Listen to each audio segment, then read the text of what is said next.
Hi, எல்லோருக்கும் வணக்கம். Welcome to உங்கள் நான் கமல் ஹாசன்ஸ். அந்த வீடியோவில் நம்ம கமல் சார் பற்றின ஒரு புதிய தகவல் தான் டிஸ்கஸ் பண்ண போகிறோம். ஸோ வீடியோக்குள்ள போகிறதுக்கு முன்னாடி நம்ம சேனல் நீங்கள் வந்து புதுசாக இருந்தீங்க அப்படின்னா கண்டிப்பாக சப்ஸ்கிரைப் பண்ணிக்கோங்க. வீடியோ மறக்காமல் ஒரு லைக் பண்ணிக்கோங்க. இப்போ நம்ம வீடியோக்குள்ளே போகலாம். ஸோ இன்றைக்கி பார்க்க போகிற முதல் டாபிக் வந்து பார்த்தீங்க அப்படின்னா, கமல் சாருடைய தக் லைஃப் அப்படிங்கிறது ஒரு பக்கம் பயங்கர வேகமாக வந்து போயிட்டுருக்கு அப்படிங்கிறது தான். ஸோ த்ரிஷா கூட இன்றைக்கி வந்து ஒரு போஸ்ட் வந்து போட்டிருந்தாங்க, ஒர்க் மோட் அப்படின்ற மாதிரி. 4 மணிக்கெலாம் எழுப்பி விட்டாங்கப்பா அப்படின்ற மாதிரி வந்து பார்த்தீங்கன்னா போட்டிருந்தாங்க. ஸோ வரிசையாக அவங்களுக்கு இந்த கோட்டில் நல்ல ஓப்பனிங் வந்து பார்த்தீங்கன்னா கிடச்சிச்சு அப்படிங்கிறது தான். யாருப்பா அந்த மஞ்சள் சாரி அப்படின்ற மாதிரி பயங்கர ட்ரெண்டிங்கில் இருக்காங்க. ஸோ தக் லைஃப்லேயும் வந்து ஆக்ஷன் சீக்வன்ஸு நிறைய விஷயங்கள் வந்து பண்ணியிருக்காங்க அப்படின்றதுனால இந்த படம் வேறு லெவலில் ஒரு ஹைப் வந்து பார்த்தீங்கன்னா க்ரியேட் பண்ணும் அப்படிங்கிறதுல எந்த ஒரு மாற்று கருத்தும் இல்லை. ஸோ கமல் சார் செப்டம்பர் 20ஆம் தேதியோட இந்த படம் வந்து பார்த்தீங்கன்னா முடிச்சிடுறாங்க, சிதறதேங்காய் உடைச்சிடுறாங்க. அதுக்கடுத்து கமல் சார் வந்து பார்த்தீங்கன்னா வெளிநாட்டுக்கு வந்து போயிருக்காரு அப்படின்ற மாதிரி வந்து ஒரு அப்டேட் வந்து வருது. ஆனால் ஒரு சில பத்திரிகைகளில் இன்றைக்கே கமல் சார் வந்து பார்த்தீங்கன்னா கிளம்பிட்டாரு, இப்போ யூஎஸ் தான் இருக்கார் அப்படின்ற மாதிரி ஒரு தகவல் வருது. ஏன்னா 40 நாள் அப்படிங்கிறப்ப கமல் சார் அவருடைய போர்ஷனை முடிச்சிட்டார் போல். ஸோ இப்போ இருக்கிறவங்களுக்குலாம் எஞ்சி உள்ளவங்களுக்கு தான் வந்து ஷார்ட்ஸ் இருக்கும் அப்படின்ற மாதிரி வந்து சொல்லப்படுது. இன்னொரு 13 நாள் ஷூட்டிங் வந்து சிம்பு, த்ரிஷா இந்த மாதிரி வேறு யாரையான கேரக்டர்ஸ்லாம் இருக்காங்களோ அவங்களுக்கு தான் இருக்கும். கமல் சார் அவருடைய போர்ஷனை முடிச்சிட்டாரு. இந்த 40 நாள் கோர்ஸ் முடிச்சுட்டு வந்து டப்பிங் முடிச்சுட்டு விட்டார்னா படம் வந்து பார்த்தீங்கன்னா ஜனவரிக்கு வந்து ரிலீஸ் ஆயிரும் அப்படிங்கிறது தான். ஸோ 40 நாள் நீங்கள் கணக்கு போட்டிங்கன்னா இன்றைக்கி என்ன டேட்னா செப்டம்பர் இயர்லி ஆகுது. ஸோ அடுத்த அக்டோபர், சரிங்களா, அக்டோபர் அந்த எண்டுக்குள்ளே வந்து பார்த்தீங்கன்னா கமல் சார் வந்து வந்துடுவார் அப்படிங்கிறது. அதுக்கடுத்து டப்பிங் ஒரு 10 நாளில் முடிச்சிட்டாருன்னா டப்பிங்கும் வந்து சைமல்டேனியஸாக அவர் பேசின வரைக்கும் முடிச்சிட்டார், இன்னும் கொஞ்சம் தான் இருக்குதுன்னு சொல்கிறாங்க. ஸோ அப்படி இருக்கும் பொழுது தக் லைஃபு சும்மா பக்காவாக ஜனவரி லான்ச் ஆகிறதுக்கு ரெடியாக இருக்குது அப்படிங்கிறது தான்.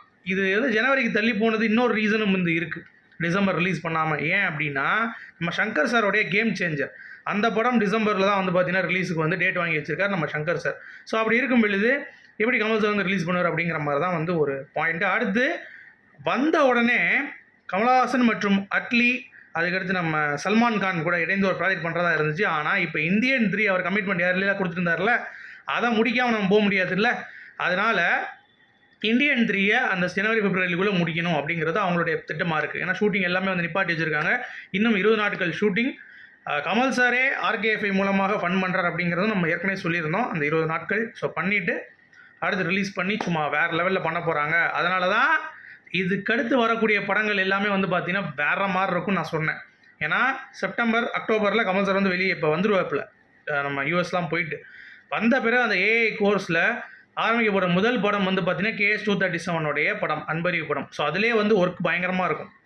அதையும் தாண்டி இந்தியன் 3 வந்து பார்த்திங்கன்னா ஏற்கனவே ஏஐலாம் பண்ணி வச்சுருக்காங்க. இன்னும் இவர் கற்றுட்டு வந்துட்டு அதை நிறைய வித்தைகளை வந்து இறக்குனாங்க அப்படின்னா இந்தியன் 3யும் சாலிடாக ஒரு படம் வந்து பார்த்தீங்கன்னா இந்தியன் 2க்கு நல்ல மிக்ஸ்டு ரெஸ்பான்ஸ் இருந்து இந்தியன் 3 பயங்கரமாக ஹிட் ஆனால் அதுவும் ஒரு சரித்திர நாயகனாக உலக நாயகன் வந்து திகழ்வார் அப்படிங்கிற மாதிரி நான் நினைக்கிறேன். ஏன்னா 2வது சீசனை பார்த்துட்டு மக்கள் வந்து அந்தளவுக்கு பிடிக்கல, இந்த படம் ஒர்க் அவுட் ஆகலை அப்படின்னு சொல்லி நிறைய பேர் சொன்னாங்கல்ல. 3வது பார்ட்டை பார்த்துட்டு செம்மையாக இருக்குப்பா, வேறு லெவல்ப்பா அப்படின்ற மாதிரி 2வது பார்ட்டு சரியாக போகாமல் 3வது பார்ட்டு போயிருக்கு அப்படின்ற ஒரு பெருமையும் வந்து கமல் சார் எடுத்துகிட்டு வராரா அப்படிங்கிறத நம்ம பொறுமையாக வெயிட் பண்ணி பார்க்கலாம்.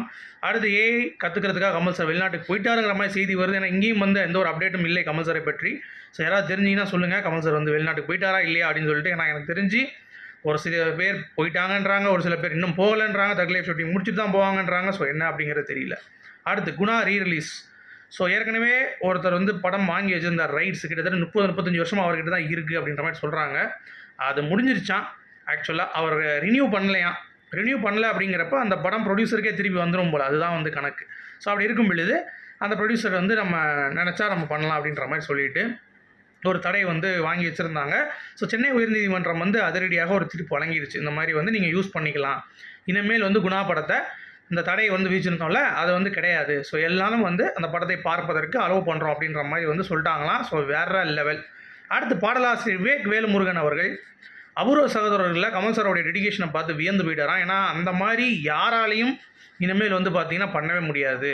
பிகாஸ் சின்ன இதாக பண்ணுறதே வந்து பெரிய சங்கடம். அதுலேயும் வந்து சின்ன இதாக வந்து கை மட்டும் இவ்வளோ பெருசாக இருந்தால் எப்படி, அதுக்காக கையை கமல் சார் இப்படி தான் வச்சுட்டு மேட்ச் பண்ணார்.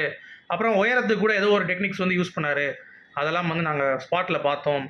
நிறைய மெனக்கெடல்கள் வந்து இருந்துச்சு. ஸோ அவர் வந்து ஒரு கதாபாத்திரத்தில் எப்படி இருக்கணும் அப்படிங்கிறத வாழ்வார் 100%. கழுத்து கூட கொஞ்சம் நீட்டமாக தெரியும்னு சொல்லிட்டு ஒரு டிஷர்ட்லாம் கொஞ்சம் ஏற்றி போட்டிருந்தார். இந்த மாதிரி ஏகப்பட்ட இம்ப்ரூவைசேஷன் பண்ணி ஒரு கேரக்டரை ஸ்க்ரீனில் பார்க்கும் பொழுது மக்களுக்கு எந்த ஒரு அலட்சியமும் வந்து ஏற்பட்டுறக்கூடாது, என்னடா அது அப்படின்ற மாதிரி.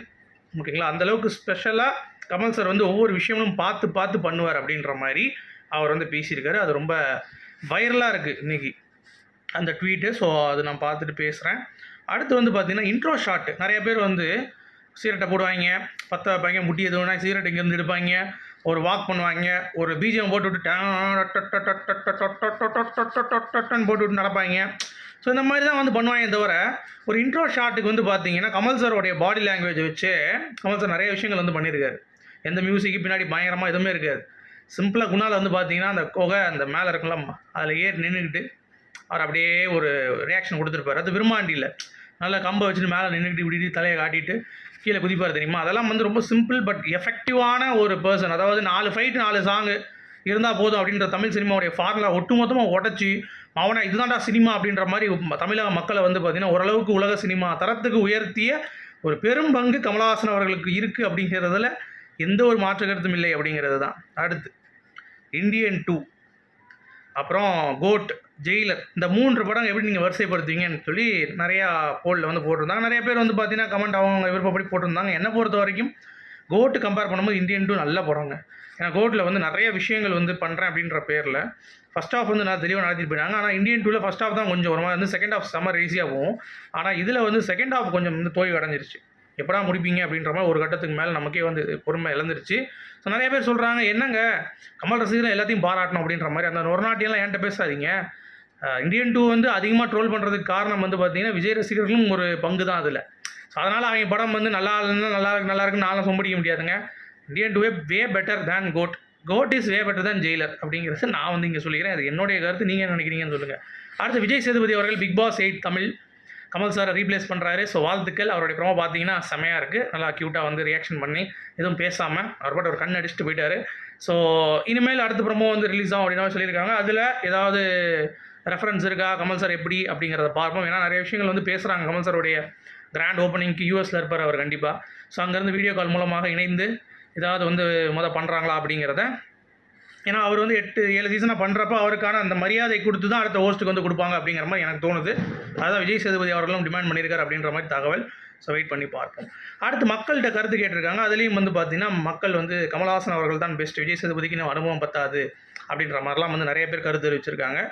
ஸோ எப்படின்னு சொல்லி வெயிட் பண்ணி பார்ப்போம். எப்படி ஒர்க் அவுட் ஆக போகுது பிக் பாஸ் அப்படிங்கிறது. அடுத்து நெப்போலியன் விருமாண்டி படத்துக்கு அப்போ கமல் சார் ஃபோன் பண்ணி உங்களுக்கு ஒரு கேரக்டர் சார், அது வந்து நெகட்டிவ் கிடையாது, ஆனால் பாசிட்டிவான ரோலு செம்மையாக இருக்கும். ஸோ நீங்கள் பண்ணுறீங்களா, கதை கேட்குறீங்களா எப்படின்னு கேட்டிருக்காரு. உடனே வந்து சார் உங்களுடைய படத்தில் சும்மா நடிக்கிறதுக்கு எனக்கு ஒரு சீன் கிடைச்சாலே போதும், நீங்கள் என்ன இப்படி சொல்கிறீங்க, நீங்கள் எதுவும் கதைலாம் சொல்ல வேணாம், நான் நடிக்கிறேன் உங்கள் படத்தில் அப்படின்ற மாதிரி சொல்லிட்டு அப்படியே வந்து பார்த்தீங்கன்னா வந்துட்டாராம்.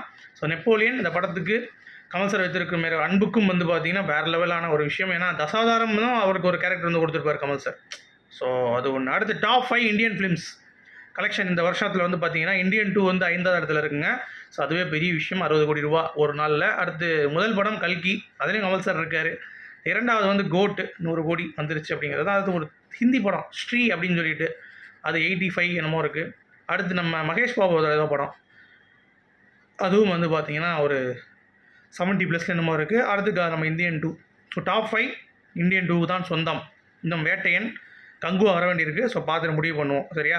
அடுத்து விக்ரம் கலெக்ஷன் நிறைய பேர் 432 கோடி அப்படின்ற மாதிரி இன்னும் வந்து பேசிகிட்டு இருக்காங்க. பட் எனக்கு வந்து அந்த நம்பிக்கை வந்து இல்லவே இல்லை. நான் ஏற்கனவே சொல்லியிருந்தேன் விக்ரம் வந்து குறைந்தது 600-700 கோடி அப்படின்னு சொல்லிட்டு.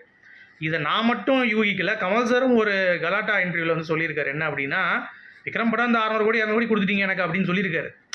அது வந்து ப்ராப்பராக இந்த உருட்டுறவன் தான் வந்து பார்த்தோன்னா சும்மா 600-700மா, ஆனால் உண்மையான வசூல் வந்தவன் சொன்னாலும் வந்து பார்த்திங்கன்னா பிரச்சனை ஆகுங்கிறதுக்காக சொல்ல மாட்டாங்க. ஸோ அப்படிப்பட்ட ஒரு விஷயம் தான் கமல் சார் வந்து அந்த இடத்துல சொன்னது. ஆனால் அஃபீஷியலாக எந்த ஒரு ட்ராக்கர்ஸும் வந்து இல்லை ப்ரொடக்ஷன் ஹவுஸ்லேருந்து வரவே இல்லை. இந்த மாதிரி பல படம் வந்து கலெக்ஷன் ஆகிருக்கு இவ்வளோ கலெக்ஷன் அப்படிலாம் வரவே இல்லைங்க. 432 கோடிங்கிறது இந்த ட்ராக்கர் பரப்பி விட்டது தான் விக்ரம் படத்துடைய வசூல்னு சொல்லிட்டு. அதை வந்து நம்பாதீங்க. கண்டிப்பாக என்னுடைய கருத்தின்படி 600-700 கோடி விக்ரம் வந்து கண்டிப்பாக கலெக்ஷன் வந்து பண்ணியிருக்கேன். ஏன்னா நிறையா ஃபுட்ஃபால்ஸு, அதனால் கண்டிப்பாக வந்து அதை அடுத்து ஜெயிலர் வந்தாலும் அந்த கலெக்ஷன்லாம் வந்து முடிக்குமான்னு தெரியல. ஏன்னா 50 நாளும் ஓடிச்சுங்க ஃபுல்லாக ஹவுஸ்ஃபுல்லாக. எந்த படம் ஓடல. ஜெயிலர்னால் 20 நாள்லேயே தூக்கிட்டாங்க அவ்வளோதான். ஸோ அதனால் சொல்கிறேன். அடுத்து கிரஃப்தார் அப்படின்னு சொல்லிட்டு ஒரு ஹிந்தி படம் கமல் சார் வந்து வெள்ளி விழா முதல் படத்துலேயே அமிதாப் பச்சனும் கமல் சாரும் சேர்ந்து நடித்த படம். அடுத்து வந்து அதில் ரஜினிகாந்த் அவர்களும் வந்து ஒரு கேமியோ பண்ணியிருப்பாப்புல. ஸோ அது வந்து 39 ஆண்டு சில்வர் ஜூப்ளி கமல் சாருக்கு அது ஒரு அப்டேட் அப்படிங்கிறது தான். ஸோ உங்களுடைய கருத்துக்களை சொல்லுங்கள். மீண்டும் அடுத்த வீடியோ சந்திப்போம். வரைக்கும் குட் பை.